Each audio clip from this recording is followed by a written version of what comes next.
కారం రంగు రుచితో ఉంటుంది. ఆచి మిరపపొడి అదరగొట్టే కారం రంగు రుచి. మూవింగ్ ఆన్, కేసీఆర్ ఆనవాళ్లను చెరిపేయడం ఎవ్వరి తరం కాదు అంటున్నారు BRS working president KTR. Congress వచ్చాక జరిగిన మంచి పని ఒక్కటంటే ఒక్కటి కూడా లేదంటున్నారు. 100 రోజుల్లో 6 గ్యారంటీలన్న కాంగ్రెస్ 500 రోజులైనా సరే 6 గ్యారంటీలు అమలు చేయలేదని విమర్శించారు. దానికి సంబంధించిన బ్రేకింగ్ ఇది. ఫ్రీ బస్ అమలు కూడా సరిగ్గా చేయట్లేదని సెటైర్లు వేశారు. వజ్రోత్సవ సభపై రంగారెడ్డి జిల్లా నేతలు తెలంగాణ భవన్లో సమీక్ష జరిపారు కేటీఆర్. ఎప్పుడు ఎన్నికలు వచ్చినా సరే బీఆర్ఎస్దే విజయం అన్న ధీమాన్ని వ్యక్తం చేశారు ఆయన.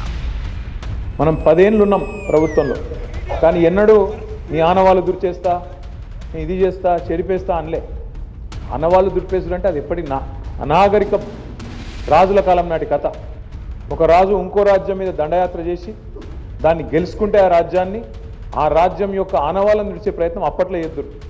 కానీ దండయాత్రలు చేసిన రాజులు కూడా కాకతీయుల ఆనవాళ్ళు వచ్చి వీళ్ళు ఆసఫ్ జాహీలు, కుతుబ్ షాహీలు వాళ్ళు దుడిపేయలే. ఇంకా చెరువులు దవ్విరు, చెరువులు దవ్వుతుంది, పూడ్చేస్తావు పోయి మళ్ళీ పూడ్చాం కదా. మంచి పనులు చేస్తే దాన్ని చెడగొట్టద్దు.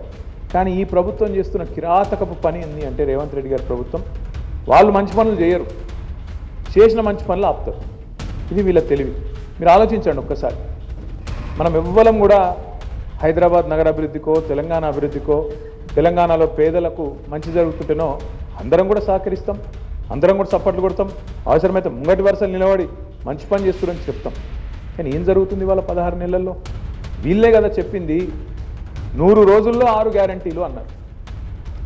500 రోజులైంది, 500 రోజులైంది, 100 రోజులు కాదు 500 అయింది. మరి 500 రోజుల తర్వాత ఒక్కటంటే ఒక్క హామీ అమలైందా? ఏదన్నా ఒక్కటి పూర్తిగా చేసిండ్రా? ఒకటి, అది కూడా సగం చేసిర్రు. ఏది? Free bus. ఇక ఆ బస్సు అందం నేను చెప్పరాదు, ఇక మళ్ళీ అంటే మళ్ళీ నా మీద ఒక కేసు పెడతారు. కాదు పెట్టరు కానీ అలా మనమే చూస్తున్నాం. ఇదివరకు ఎన్నడూ చూడని విచిత్రాలు చూస్తున్నాం. మా ఆడబిడ్డలు ఒకరినొకరు సీట్ల కోసం తన్నుకునే పరిస్థితి.